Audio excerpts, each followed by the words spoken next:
ఆనెస్ట్గా ఒక మాట చెప్తాను, మిమ్మల్ని దగ్గరగా తెలుసుకోకముందు కొంచెం గీరా అనుకునేదాన్ని. అంటే I used to think that మీరు కొంచెం అరగెంట్ అని అదే అనిపించేది. But once I got to know you, మీ లోపల చాలా చిన్నపిల్ల ఉంది. వాట్ యు మీన్ బై గీరా? గీరా అంటే అలా అనమాట, అలా అనుకునేదాన్ని. గీరా అంటే attitude, it's basically attitude. Okay, ముందు అనుకునే యాటిట్యూడ్, యా డెఫినెట్లీ. మేబీ నా presentation, the way I present myself, కొంచెం గిరి గీసుకొని ఎవరిని ఆ కంఫర్ట్ జోన్లోకి రానివ్వరు కదా, రానివ్వకుండా ఉండే మెంటాలిటీ. ఆబ్వియస్గా దానికి వేరే ఏదైనా పేరు పెట్టచ్చు, గీరా అనుకోవచ్చు, పొగరు అనుకోవచ్చు, what ever it maybe. Once నా జోన్లోకి ఎవరైనా మీలాగా మీరే ఎక్స్పీరియన్స్ చేశారు కదా, ఎవరైతే వస్తారో they know me, so you know me, I know you know. So ఆ గీత గీసుకోవడానికి ఏమైనా రీజన్స్ ఉన్నాయా? మీరు ఫస్ట్ నుంచి అంతేనా, చిన్నప్పటి నుంచి కొంచెం? లేదు, అసలు ఇండస్ట్రీలో అసలు ఏవి తెలీదు, ఎవరు తెలీదు. అండ్ ప్రపంచ జ్ఞానం రాకముందే ఎంతోమంది జ్ఞానవంతులు ఉన్నటువంటి ఇండస్ట్రీలోకి రావాల్సి వచ్చింది. అలా అయిపోయింది. అండ్ ఎవరితో మాట్లాడాలో తెలియదు, ఎవరితో మాట్లాడితే ఎక్కువ మాట్లాడాం అనుకుంటారేమో, తక్కువ మాట్లాడితే అసలు ఏంటి నంగి అనుకుంటారేమో, అసలు అంత కన్ఫ్యూజన్. ఆ కన్ఫ్యూజ్డ్ స్టేట్లో ఏమైందంటే జనరలీ మిస్టేక్స్ చేస్తాము, మిస్టేక్స్ నుంచి పాఠాలు నేర్చుకుంటాము. ఆ ప్రాసెస్లో కంప్లీట్గా నన్ను నేను ఐడెంటిఫై చేసుకోలేదు కపుల్ ఆఫ్ ఇయర్స్. నేను ఇంకోళ్ళు ఎలా నేను బాగుంటే వాళ్ళు కన్విన్స్ అవుతారో లేకపోతే యాక్సెప్ట్ చేస్తారు, అలాగే లైఫ్ కపుల్ ఆఫ్ ఇయర్స్ గడిచిపోయింది. Professionally, personally also. Right. Once this is not me and this is me అని తెలిసిన తర్వాత అప్పుడు కొంచెం కొంచెం యాటిట్యూడ్ మారటం. And you know everything every day is learning కదా. సో ఆ ప్రాసెస్లో I'm here today in front of you. You had one of the most ఏం చెప్పాలి, beautiful eventful careers. I think so, yeah.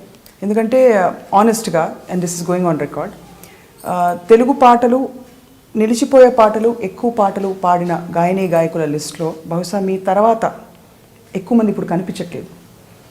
అంటే మీ తర్వాత ఎందుకంటానంటే మీరు పాడడం మొదలుపెట్టిన చాలా ఏళ్ల తర్వాత చాలామంది కొత్త వాళ్ళు తయారవుతున్నారు కాబట్టి.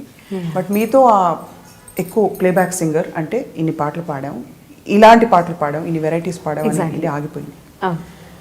అవునని అనిపిస్తుంది. Unfortunately everything is change. Everything ఇలా వచ్చి టక్మని వచ్చి వెళ్ళిపోతున్నారు. వాయిసెస్ ఇలా వచ్చి ఇలా తర్వాత షోస్ అండ్ పర్ఫార్మెన్సెస్ ఎక్కువ అయిపోతున్నాయి. అదేదో సినిమాలో రాజశేఖర్ గారి సినిమా అనుకుంటా, మెరుపులా వచ్చి ఇలా టక్కుని ఇలా వచ్చి ఇలా వెళ్ళిపోతుంది కళ్ళ ముందర. అవును. సో అలాగే ఉంది ప్రతిదీ. ఈరోజు ఆనందం అలాగే ఉంది, బాధ అలాగే ఉంది.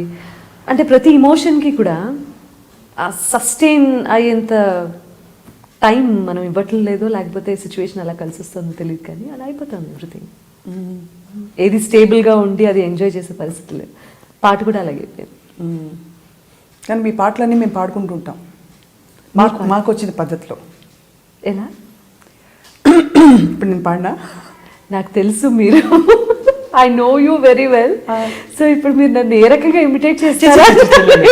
అంత సాహసం చేయను, కానీ యాక్చువల్లీ నో సీరియస్లీ మీరు అబ్జర్వ్ చేస్తూ ఉంటాను, మీరు పదాలను ఎలా పట్టుకుంటారు అండ్ ఎలా ఎక్కడ వాయిస్ తక్కువ చేస్తారు, ఎక్కడ మాడ్యులేషన్. అంటే భావ ప్రకటన అంటే ఆల్మోస్ట్ ఎమోషన్ ఎక్స్ప్రెస్ చేయాలి అంటే సునీత వాయిస్లోనే వినాలి అనే great compliment. Seriously I mean చాలా లెజెండరీ ప్లేబ్యాక్ సింగర్స్ ఉండే ఇండస్ట్రీ మంది.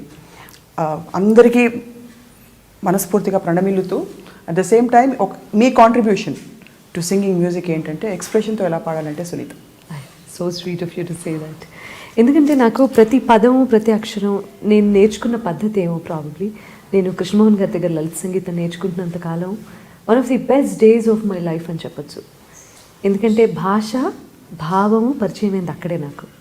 ఇప్పుడు కర్ణాటక సంగీతం మాస్టర్ గారు సూర్యరావు గారి దగ్గర నేర్చుకున్నా కూడా అది మోర్ లైక్ నాకు మ్యాథమెటిక్స్ అనిపించేది, మోర్ లైక్ బేసిక్స్ నేర్చుకోవటానికి ప్లస్ రాగాలు ఐడెంటిఫై చేయడానికి. అప్పుడప్పుడు అంత జ్ఞానం నేను వారి దగ్గర నుంచి పరిపూర్ణంగా నేర్చుకోలేకపోయాను, పొందలేకపోయాను, అది వేరే విషయం.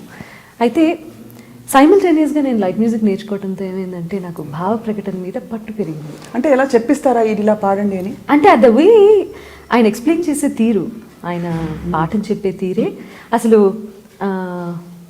ఎగ్జాంపుల్ కొత్త రోజు పరిమళాలు పంచుతోంది ఉదయం చిరునవ్వుల స్వరకల్పన చేస్తోంది హృదయం లోలో స్వరనార అంటే లిమిటేషన్ ఏం లేదు అక్కడ భావ ప్రకటనకి ఆర్ తాదాత్మ్యం చెందడానికి రెస్ట్రిక్షన్స్ బౌండరీస్ నాకు కనిపించలేదు లలిత సంగీతం నేర్చుకుంటున్నప్పుడు నేను కంప్లీట్లీ ఒక పోయిటరీ పాడినట్టు అనిపించేది నాకు. మీరు అనుభవించి పాడితే కానీ రాదు అది అలా, అంటే unless you experience it. Probably నాకు భాష మీద ఉన్న అభిమానం కూడా కొంత తోడైందని అనిపిస్తుంది. బికాజ్ ఐ డౌట్ మీరు మీరు మీరు పాడుతున్నప్పుడు ఆ పాట ప్రక్రియను కూడా బాగా విపరీతంగా ప్రేమిస్తారు నాకు చాలా కదా. ఆ సంగతులు వేస్తున్నప్పుడు you actually go in to that. Yeah but అది నిజంగా సంగీతాన్ని సాహిత్యాన్ని అభిమానించే వాళ్ళకి అర్థమవుతుంది, కానీ లేకపోతే ఎందుకు ఈ అమ్మాయి ప్రతి పాట అంత ఎక్స్ప్రెషన్ అది కూడా అంటారు, అంత ఎక్స్ప్రెషన్ ఉండాల్సిన అవసరమా అని కూడా అది ఆ కామెంట్ కూడా వచ్చింది.